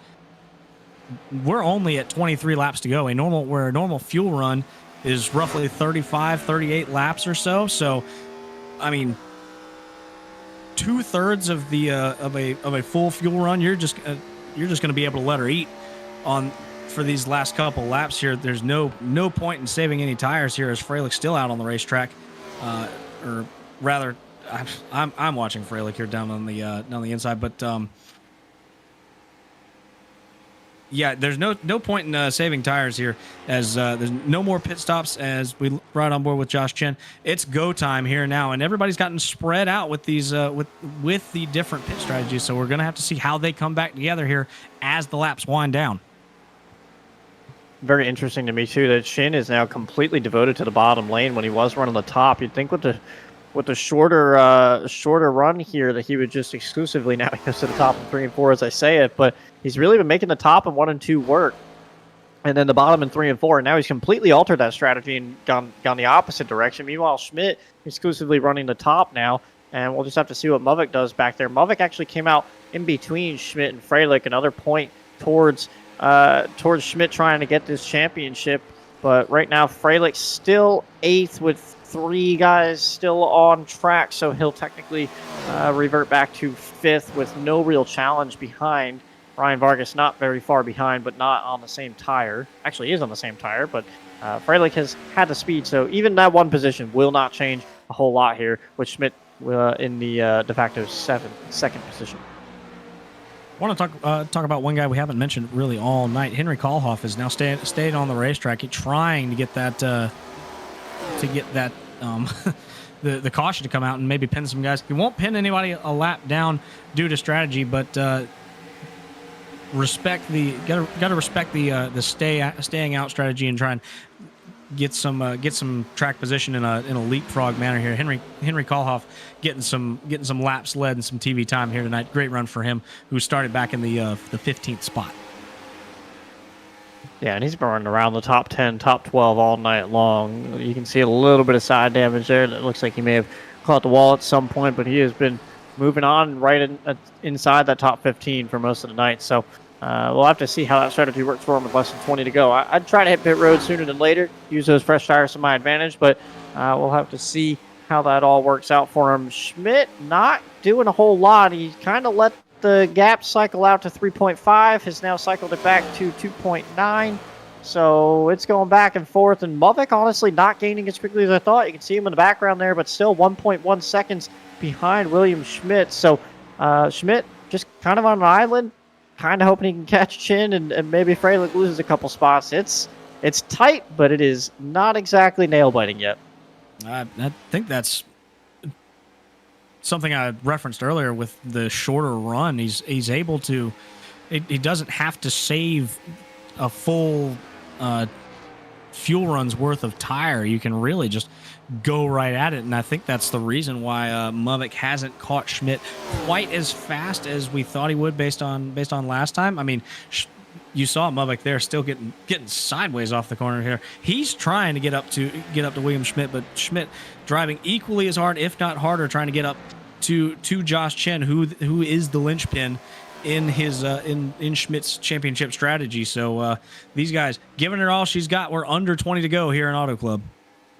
And the battle with Freilich and Vargas is completely dissolved. He's gained over a half second over Vargas, so there's nothing really there. Schmidt just needs a miracle at this point. He's not really catching Shin. They've evened out on lap time, about 2.8 seconds. Movic is now closing incredibly quickly, now only a half a second back. So the tires starting to come in a few laps later. And if he loses that spot to Muvik, it's about all she wrote, as Freilich will only be 2 spots behind with no challenge from behind. And we're still waiting on Henry Kalhoff to hit pit road and cycle this all the way through right as we come up on 25 to go, or 15 to go, sorry.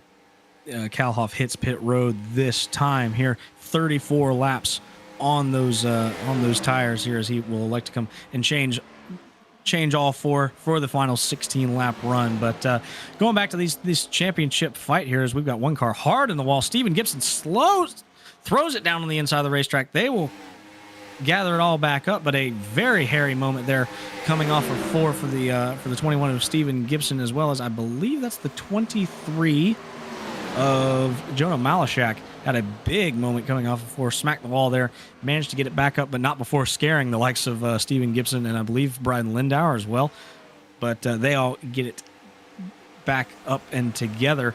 But I want to go back to these 2 championship guys. They have been the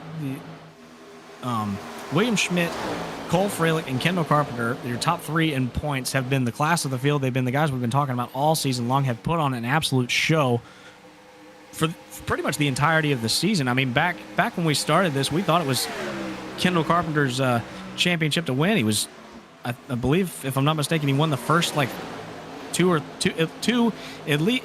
least 2 races, if not 3 in a row, and then unfortunately it kind of fell off the rails as Freilich just really pointed his way and kept consistency throughout the season to get to where he's at right now. But those 3 drivers have put on an absolute brawl for us to watch all season long, and it's been awesome to bring that action to you here on the Split Second Broadcasting Network. I know fans will probably really like a caution right now, and I know that's really probably what Schmidt would like, to shake everything back up, but I'm really interested to see if Muvik can pull this off. He's displaced Schmidt now. He's moved up to second. It's about a 2-second gap. He's gaining consistently. The ticker shows about 1.7. If that's the case, he's gaining about a half a second, 4/10-ish a lap, and that is plenty of time to get there with over 10 laps to go still. So don't count Muvik out quite yet. It's down to 1.7 that time by. Schmidt is evened out. He's pretty much running the same lap times as Chin, and there's nothing else going on behind him. The battle is for the win, and it is tight. You are absolutely right, Elliot. 4/10 taken out that last time by, and Chin has absolutely backed off the gas.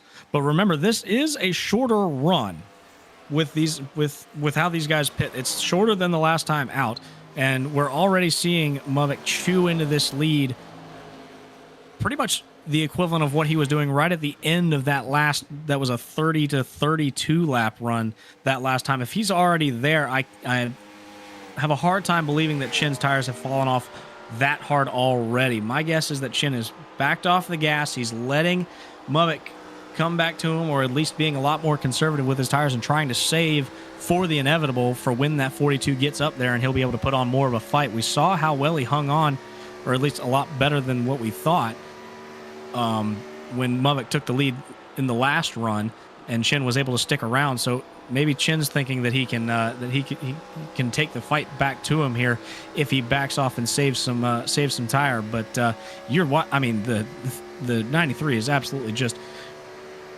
exponentially growing in size out the front windshield of the 42 car as he continues to track him down here. 11 laps to go.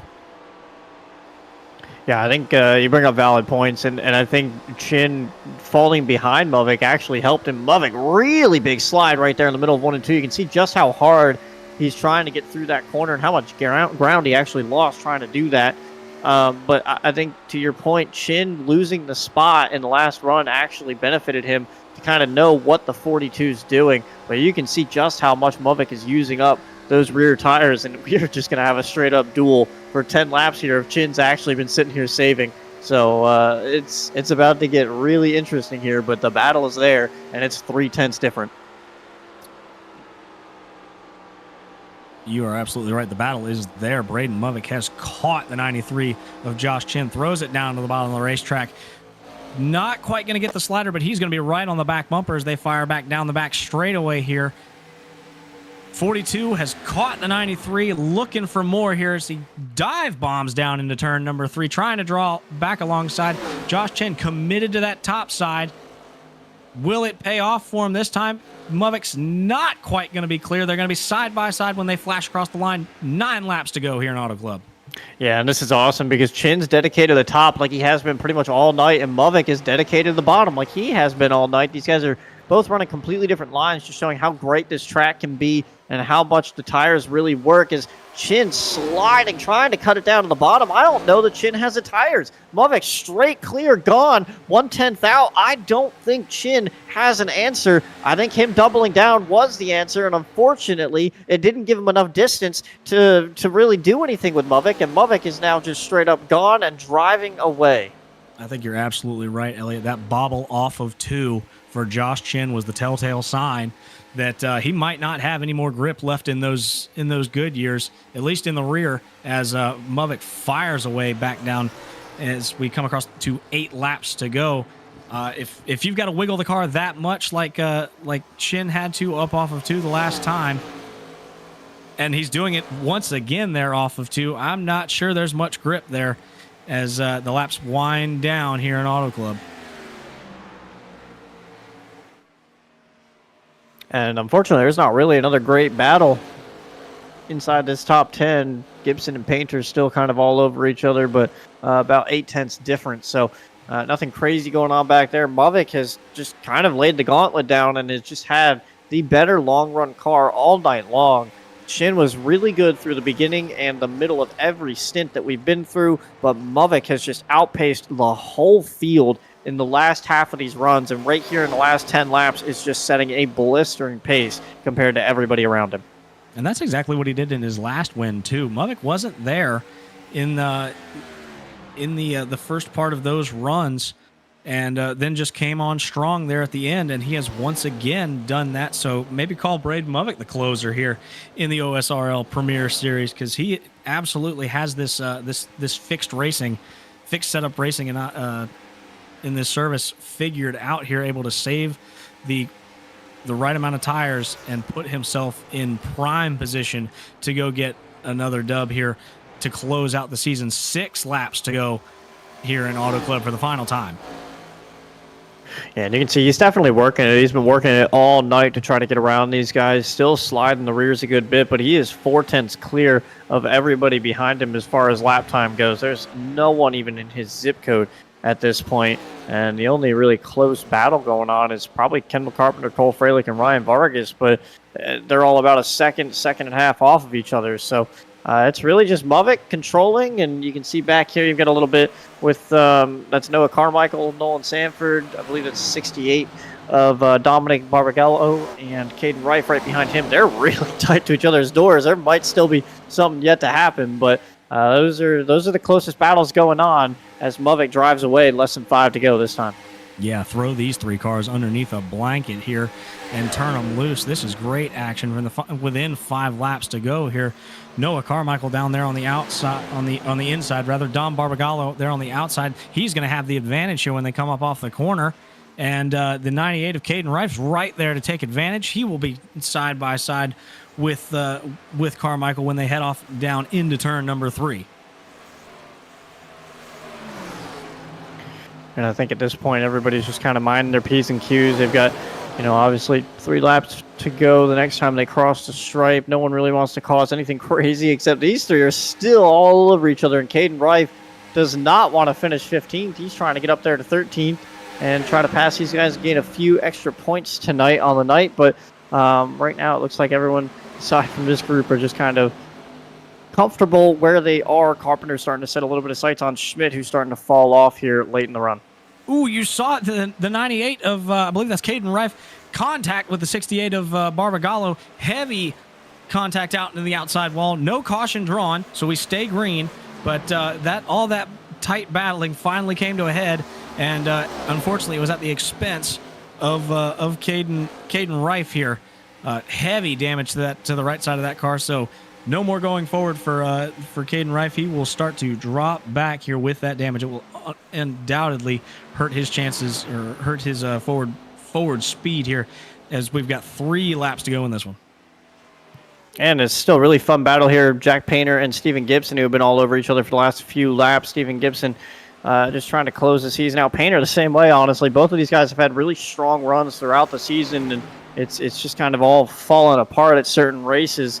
And these two both trying to finish it out with top 10s, both 9th and 10th, as Kendall Carpenter is actually right up near William Schmidt. He's running the top, Schmidt on the bottom, but watch the run. The Carpenter's going to get off this top lane. He's going to probably get about to the point where he can make a pass going off into turn 3 here as we come around to take the white flag. How aggressive does Kendall Carpenter get here? As you mentioned it, Elliot, white flag will be waving when we cross the stripe one more time. Schmidt down to the bottom of the racetrack. Kendall Carpenter up high with Cole Freilich looking on. If we stay clean, it looks like it's going to be Freilich's championship here. White flag is out for the final time this season. Braden Movick has a commanding 1.7 second lead. We talked about his pace there at the end of these runs to put himself in prime position to pick up his 3rd win of the season as he drives back down the back straightaway. And it is all Braden Movick out front. Joshua Chin nowhere to be found, about 2 seconds off. Schmidt throws a little bit of a block with Carpenter going off into turn 3. There's still that battle, but Movick comes off turn 4. Movick sideways off of turn number 4. Move over. Multi-time winners. 3 wins on the season for Braden Movick. He will claim the final checkered flag of the season. And Cole Freilich, the number 15 car with no wins this season, will point his way to a championship. Congratulations to Cole Freilich, champion of Season 8 of the OSRL Premier Series.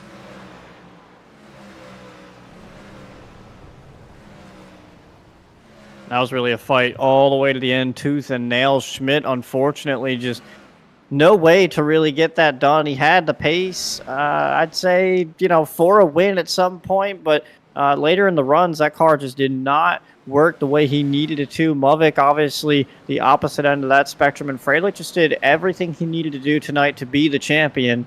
Ended up with a top 5 finish, and, no wins, but hey, no wins doesn't matter when you can win the biggest trophy that you get at the end of the season. You're absolutely right. I'll trade checkered flags for a championship trophy any day of the week here as the congratulatory bumps continue on for Cole Freilich. Every car in the field coming up side by side to give their congratulations here as we see the winner of tonight's race, Braden Movick, paying his respects to the champions here with extracurricular activities as Cole Freilich burns it down in the grass.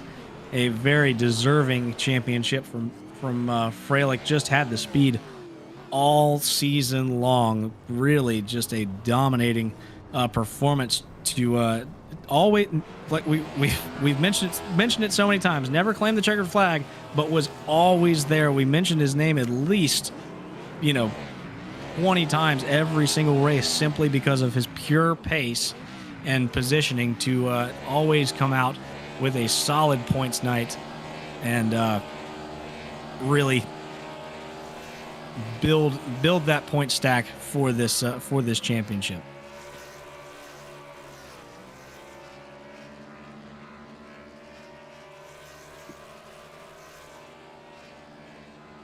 Freilich continues to burn it down here as the fireworks go off in Auto Club Speedway for the final race of the OSRL Premier Series in Season 8.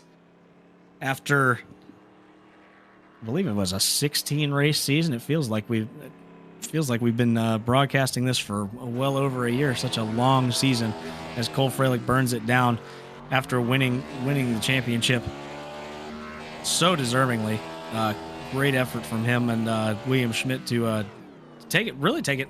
It's something special to see a championship come down all the way to the final race after such a long season, guys.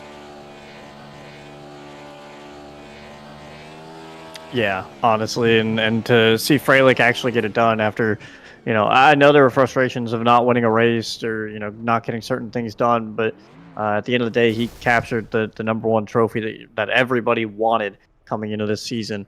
And I know there's guys out there that are a little frustrated with how their seasons ended up, but we ended up getting a really good show. We thought it was going to be Carpenter and Freilich, but it ended up being Schmidt and Freilich, and they gave us one all the way down to the end.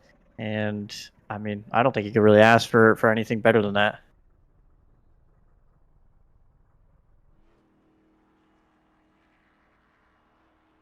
Absolutely, and we're going to go ahead and bring in your points runner-up. William Schmidt did everything he could to get it done. It just wasn't enough to derail the inevitability of Cole Freilich. William, take us through this race. I mean, we talked to you at the top of the show. You knew what you had to do, and you put yourself in a great position to do it. Just wasn't quite enough. Was there anything more you had to go up there and maybe get this win and make it as close of a fight as you could? I don't know. I mean, I thought that running the high line would have shredded tires a lot faster than what it did. So I was expecting Josh on that first run with how hard he was pushing to basically just shred his stuff up, and that never really happened. So yeah, I don't know. I mean, I did all I could. It sucks. In moments like this, you kind of think back to other moments in the season where you kind of just messed up, lost a couple points, and I mean, I could think back to Rockingham, to Iowa, to IRP. I mean, if I didn't mess up with those, it would have been a lot closer. Yeah, I mean, I don't know. I did all I could on those last two runs to try to close in the gap, but I don't know. There just wasn't really much I could do. Well, you did everything that you had to. It was great to watch. I mean, I don't think you left the top three all night long, which is really impressive in its own right. I mean, Joshua Chin just comes in. We talked about the part-time effort. Chin comes in and sets the world on fire here. But Braden Mubbock really took the fight to him. But solid effort from you to bring it home in the bronze medal spot, and a great effort really all season long with the number of wins that you had, really turning it on there after the first handful of races, really taking the fight to Freilich and to Carpenter there, making it a three horse battle really all season long. Man, it was awesome to watch. Awesome to watch you guys duke it out all season long. Yeah, I mean, and I did what I could all season, and I've mentioned it in tons of interviews that I didn't start out the season full time and only really decided to go for it once I realized I was in contention. So it's crazy. One of those races that I missed, if I showed up for, I probably could have won it. But yeah, it is what it is. I don't know what my status will be next season. Don't know if I'm going full time, part time. Really depends on what I got going on in my personal life. But I mean, regardless, I enjoy this league. It's a ton of fun. Really great racing all around. And Cole, he performed really well all season. It was really consistent, despite not getting any wins. But I mean, that's kind of the name of the game with this point system is consistency, and that's what he was. So if there's anybody that I could have lost it to, it would have been him. So I mean, congrats to him. He played his cards right all season, and I hope he enjoys this one. I'm sure he will, and a great show of class there, offering the congratulatory or the congratulations there to Mr. Cole Freilich there. So we appreciate that, and you're absolutely right. This was a great league to broadcast, to just to watch in general. Even if I wasn't up here yapping for the entirety of these races, you guys have put on an excellent product for us to show to the world, and we thank you for having us along. Before we let you go and enjoy the night, do you have anybody to thank for your awesome run here tonight? Yeah, of course. I want to thank everyone with SKS Motorsports, as well as PCR as well. They helped us out for a little bit there in that first run. Huge thank you to Jonathan Oates and Jack Painter for putting on the league. Huge thank you to you guys for broadcasting. And yeah, congrats to Cole for winning the championship. Well, thanks so much for talking to us, Schmitty. We hope to see you next season in the OSRL Premier Series. So, but for now, go enjoy your off season, man. You've earned it. Yep. Thank you.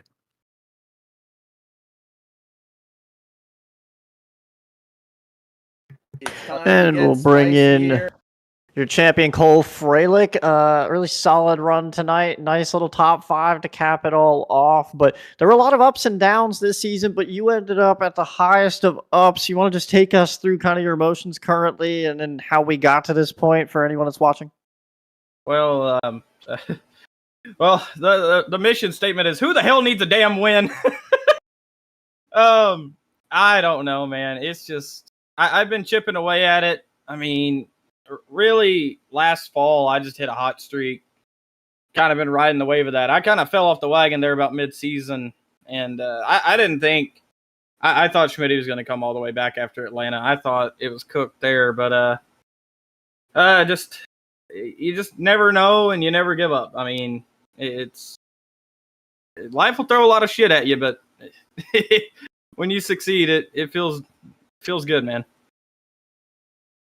And you've obviously been in this league for a lot of seasons. What does it mean to finally have your name after, I believe I was going back through the stats at one point, you finished second or third so many times to count. What does it feel to finally have your name up there next to all these previous champions like Movic and Josh Shin and others?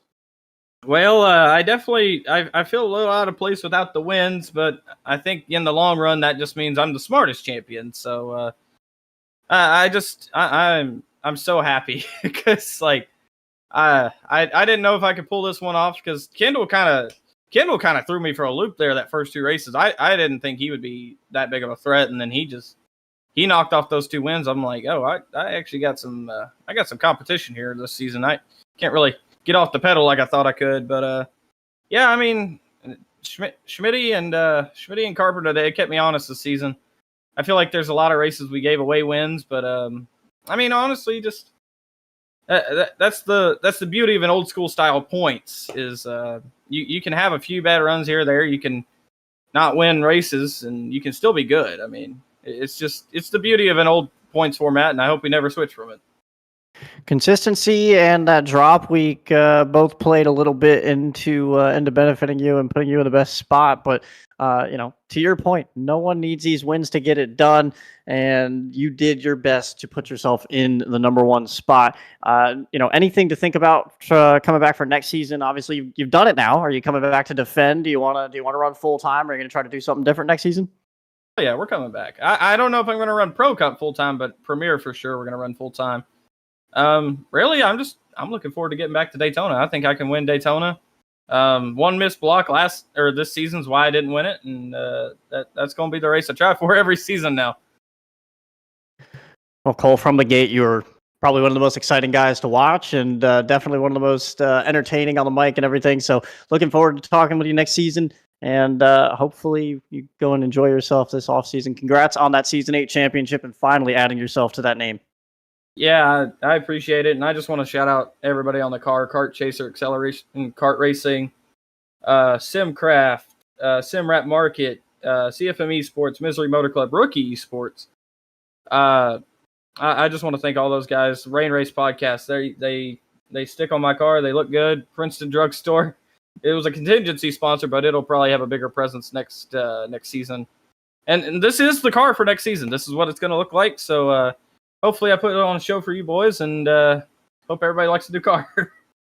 Yeah, I'm a week removed. Appreciate you getting in all your sponsors and everything, and you definitely put on a show between the race, and you said you were going to give us a good burnout. You gave us a good burnout, so always appreciate it. Any final last words before I let you go? Yeah, I want to thank Schmidt and Carpenter there. They pushed me to a limit I didn't think I could get to, and They kept me really honest this season, and I appreciate it because I kind of found a 5th gear in myself I didn't know was possible. Well, Cole, one more final congrats. Great job on the evening, on the whole season, and we look forward to speaking with you next season. Yep, hopefully next time it'll be in Victory Lane at Daytona. We'll see you there. Have a good night, Cole. Have a good one, buddy.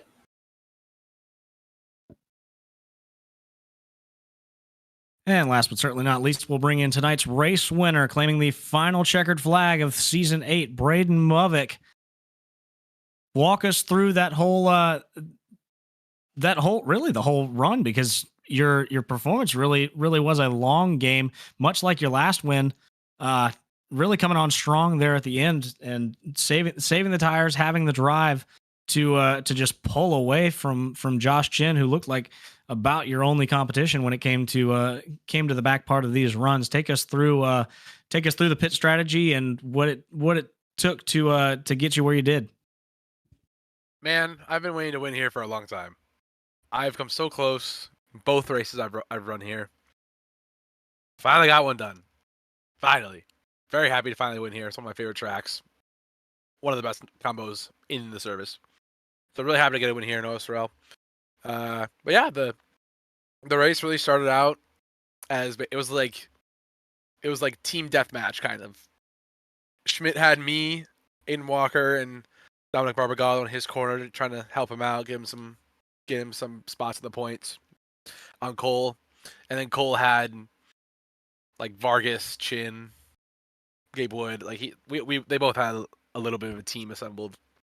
So yeah, the first little part of the race, I was just saving my tires. I could have gone whatever the hell I pleased on the first run. I was just trying to let Schmidt get the most laps, lead point.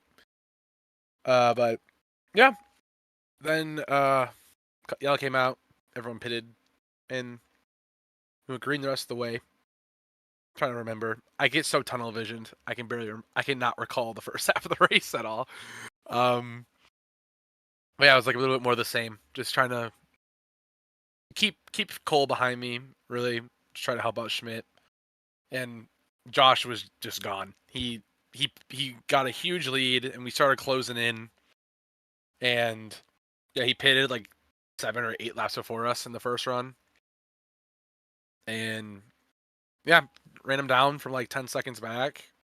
Got right up to his bumper, passed him, and then he pitted, and then I did the same thing. Really, I was just gonna wait 3 laps, let him pit again, give myself enough time. I was not gonna let him run 8.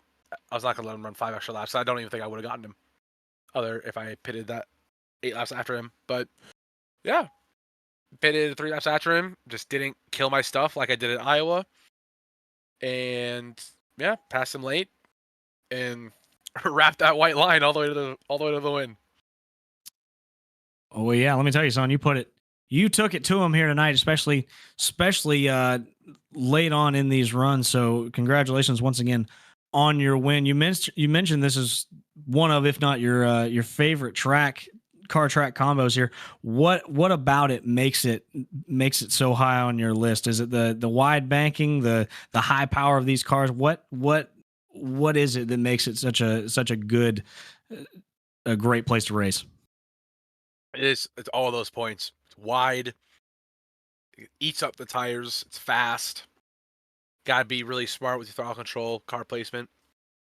All those tracks like Darlington, Dover is similar to this. Atlanta. I think you're getting the theme here. when it's a high speed track with lots of tire wear, I'm pretty damn good. But yeah, I just love this track. Like I love that it is wide. You can run in any lane and have it work, but man, I don't leave that bottom. I think I left the white line in 3 corners of the whole race. So I just wrap the bottom. I can maintain pretty well for the first, 25, 30 laps of the run. Actually, not 30, but like maybe 25 laps of the run. And then the last like 10, 15 laps of the run, man, that bottom works really good. So yeah, it's just a lot of those tracks. Again, like Chicago, Atlanta. And yeah, checkered flag number 16, baby. Love to see it. There you go, man. Congratulations once again. And for the record, this is also my favorite track. I just wanted to hear somebody else say it. Oh my God. Awesome. I love it. It's a great racetrack, especially with this car. Absolutely right. So much power. You can just really throw it in there. But back to your performance. Looking ahead for next season, will we see you back for season 9? And what's the plan going forward? It really depends on Mr. Jonathan Oates, whatever that schedule. I've been telling him for 3 seasons. He's been begging me to come back for 3 seasons because after season 5, I went back-to-back championships. I decided to go back to part-time. He's been begging me to come back and give some of like the dominant champions like Josh and Brendan Hawken like a run for their money a little bit, not let them just run away with the championship with 2 races left. But I keep telling him, the day you bring back Chicago, or like if the schedule has Chicagoland, Auto Club, and Darlington on it, I will run full time. I've been telling that to him for a while, and if he asks, he will receive. If he just puts those 3 tracks on the schedule, I will run full time probably. Well, Mr. Oates, the ball's in your corner. Let's. Damn right it is, buddy. Let's see Braden Movick back in the Premier Series full time. So we hope to see you back next season, Braden. Before we let you go, enjoy your win and your off season. Do you have anybody else to thank for your awesome run tonight and this season? Always gotta thank my man Tyler Tinsley, Tin Can Sim Racing Designs, for this beautiful paint scheme. Like we have this motto: look good, run good. So gotta have the best paint schemes in the business in order to run the way I do. Gotta thank Oates for putting on this league for us. Gotta thank all the admins as well for doing what they do, making it possible for us to race together. And gotta thank all the other drivers as well. They do a great job. Less clean, fun racing. And yeah, gotta thank you guys for broadcasting. Hope to see y'all back next season for maybe championship number 3. Already looking ahead. I love to see it. Braden Movick, thank you so much for talking to us, man. Congratulations on your 3rd checkered flag of the season. Go enjoy your off season and go enjoy your win, man. Thank you very much. Thank you, boys. And with that, that'll wrap up our interviews here. Let's get some final thoughts from the boys, and we'll break down the race results and get on out of here for the final time this season. Ross Brockman, we'll throw it down to you, our pit reporter here tonight. What did you make of this crazy race and this crazy season? Yeah, I was just gonna say that I thought from the strategy standpoint, the turning point in this race was that second to last run there where Joshua Chin decided to kind of short pit from the lead. And I thought that it wasn't a terrible move because I kind of had mentioned, and we talked about it a little bit, like he was able to get some clean air and get back out, and you know, Movick did a great job of just slowly reeling him in. And then on that last run, then that made the decision for Chin to short pit. Then he kind of was forced into it, and then from there, Movick was able to just slowly chase him down and was able to get by him pretty a lot earlier than I thought. So it really showed what Braden was able to do. You know, later on in the race, kind of maybe not show his cards until to that final run. So otherwise, you know, our championship battle I think was great throughout the entire season. It's awesome to see a mix of drivers winning races, and then our champion just being on the other side of just being a consistent guy. So congrats to Cole and all the drivers in this series. It was fun to watch and view from pit road.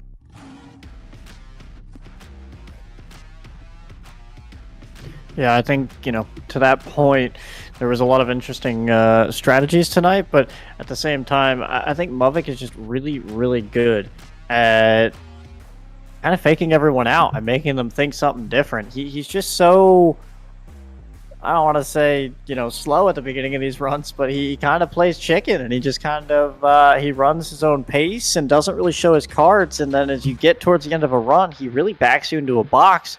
And to Ross's point, Shin kind of threw off his strategy by pitting early, and you never really want to do that with these tracks that chew up tires because you're just not going to have anything at the end of the run. And for some reason, it just doesn't work in most cases. I thought Shin may have honestly been able to pull it out because of the fact that the runs got shorter and shorter as we went on, but it just didn't seem to work out. And Movick came on really strong in that last 25 lapper where I thought for sure Shin had something for him, but you know, he caught him so quickly in those few laps, and it was like that cliff happened right there at about 20 laps in, and there was about 15 laps in, and those last 10 laps, Movick was just gone. So, yeah, I think you're going to see a good bit of that next season. I think we saw a lot of fun strategies, a lot of fun races, and a lot of different personalities this season, and I'm interested to see how it all unfolds next season with Cole Fralick finally getting his first championship, Movick win number 16 that he noted, and Schmidt is obviously a big-time player, as well as Kendall Carpenter. So there's a lot of big names here, and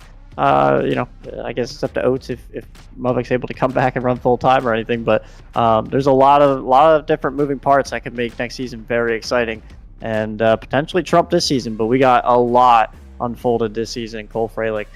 came out your champion. 0 wins on the board, but Mr. Consistent got it done. Yeah, I think you're gonna have to. I mean, I don't know what you would have to do to make something trump this season. I mean, to have a championship as it like this one come all the way down to the wire, is really just impressive in and of itself. I mean, these things are usually sorted out by 2 races, 3 races to go in the season, where you have one favorite emerge, but we really had a 3-horse race all the way down to the end, and then it was still a 2-horse race here in the last race at Auto Club. So it's just a testament to these guys' skill and being able to give it everything and really put on a show all season long. So we got to thank these guys for putting on a show here. And let's run you through the results of that final show of the season here at Auto Club. Obviously, Braden Movick comes home your winner. We spoke to him. Josh Chin, in his part-time effort, brings it home in the second place spot. Just couldn't quite deal with the long-run pace of that 42 car. William Schmidt, your championship runner-up, brings it home in third. Did almost everything he could to get that, really pretty much did everything that he could to clinch that championship, but nothing doing for that in comparison to the 15 of Cole Freilich. Kendall Carpenter brings it home in the 4th place spot, running inside the top 5 as he has done all season long. And your champion, Cole Freilich, solid night, is exactly what he needed, just what the doctor ordered. 5th place, brings it home, secures the bag. Ryan Vargas, in his part-time return, finishes in the 6th place spot. Gabe Wood finishes in the 7th place spot. Also a part-time effort from him. Great to see him back again running this season. Aiden Walker, didn't really get to talk about him a whole lot tonight. Finished, or rather qualified on the outside pole and then kind of dropped off and really made his way back into the top 10. So great finish for him. Steven Gibson, we saw him on screen a whole lot tonight. Lots of action starting from the 18th spot, finishes in the 9th spot. And Jack Painter will round out your top 10 there in that 97 car. And Chad Stearns, we didn't really talk about a lot tonight, but started 10th, finished 11th. Tonight's solid evening for him. Nolan Sanford started back in 20th, all the way up to 12th, showing why he's, I believe, ended up top 5 in points, or usually up inside the top 10 in points. So good run for him. Noah Carmichael finishes 13th, solid night. Bryden Lindauer, who started up inside the top 10 and ran up towards the top 5 for part of the night, even led a lap or so in the middle of that, ends up 14th, had some drama at the end, and ended up having to drive his way up through the field. 14th for him. John Daniels from 22nd up to 15th. A good little run towards the end for him. Dominic Barbagallo, who started up inside the top 10, ends up 16th tonight. Caden Reif, who had a little bit of trouble at the end of that race, potentially had a top 15 going, ends up 17th out of it. Morpheus Perry ends up 18th. Tristan Baker slid back from 11th back to 19th, and Harry Grindell will round out your top 20 after starting 29th. Aston Rice will bring it home in the 21st spot. Isaac Johnson, we saw the drama that he had from the get-go, has to settle for a 22nd finish. Griffin Jones, 23rd. Frankie DeSarlo, 24th. Nick Roten, 25th. John Skazuski, I apologize. I know I butchered that, John, so bear with me here. Finishes in the 26th spot. Justin Knutson finishes 27th. Henry Kohlhoff, we talked about him trying that alternate strategy to stay out and maybe catch a caution. Didn't quite pan out. He finishes in the 28th spot, the first car 1 lap down. Andrew Brodsky behind him in 29th. Jonah Malashak in 30th. And then your remaining 3, Michael Dietz, Levi Wolf and Jonathan Oates rounding out your top 33 and the running board. Let's take a look now at the championship, the final championship rundown here. Obviously, Cole Freilich, your champion, finally getting that elusive championship and joining a very prestigious list here in the OSRL Premier Series. William Schmidt, we talked about him he will bring it home in the second spot. And Kendall Carpenter, those three, your top three, really, I mean, you can see the gap back to fourth place and Steven Gibson there. Just really the class of the field in those three. You could almost pick the winner each week from one of those three drivers right there. So a great showing from all of them to make this points battle last as long as it did, all the way down to the wire. Steven Gibson in the fourth spot. Bryden Lindauer had a great season. We spoke about him, was usually running right about the 7th to 10th spot, which is exactly what you need to put together a great season. Nolan Sanford brings it home in 6th. Jack Painter will finish in the 7th spot in the championship. Harry Grindell, an 8th place finish in the championship. Joe Armstrong, 25th with a part-time effort, 3 wins. And Mo Perry will round out your top 10 in points for OSRL Premier Series season number 8. That'll just about wrap it up from all of us here at the Split Second Broadcasting Network. Thank you so much for watching all night and all season long. It has been an honor and a privilege to broadcast the Online Speedway Racing League season, or Premier Series season number 8. Oates does a great job putting on this league, marketed, and the community is absolutely fantastic. It's a great environment to be around, and a great one to broadcast to the masses. We've had a great time showing it and talking about it all season long. It's really been a pleasure to watch these guys do battle all over on these virtual racetracks all across the service. Thank you so much for watching. From myself, I've been Hunter Brittle alongside Elliot Henderson in the booth, and Ross Brockman as our pit road reporter. Evan Snyder also coming in to fill part-time pit road reporter duties as well. We greatly appreciate his efforts. Jeff Johnson, the man who puts it all together there back behind the scenes. Thanks, Jeff, for putting all of this on and giving us a place to showcase an awesome league. We will see you guys whenever we see you for season 9 and our next broadcasted event. I've been Hunter Brittle saying so long from Auto Club.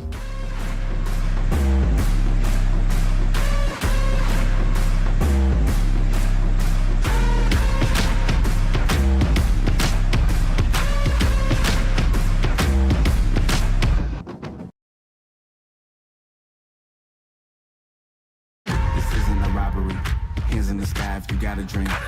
Learn nothing was blocking me. I was the problem, the only one stopping me. I didn't like it, I had to refocus. Now I'm devoted, I know where I'm going. Controlling emotions, I'm owning the moment. In order to get it, see, you gotta want it. Don't make a living break. Confessions over these 808s. Don't sleep on the key, better stay away. I mean, for heaven's sake, I'ma be the best. Came from the endless lane road games, bitch with the chest. Beating on my chest, trying to get my rest. Watch me while I flex. Every win is a blessing, and every L is a lesson. So when I run into rejection, I know it's only redirection. I see the blessings right beside me. The chances of quitting are likely. I do it like I'm in my Nikes. Don't make excuses, they never excite me. Quitting was never an option.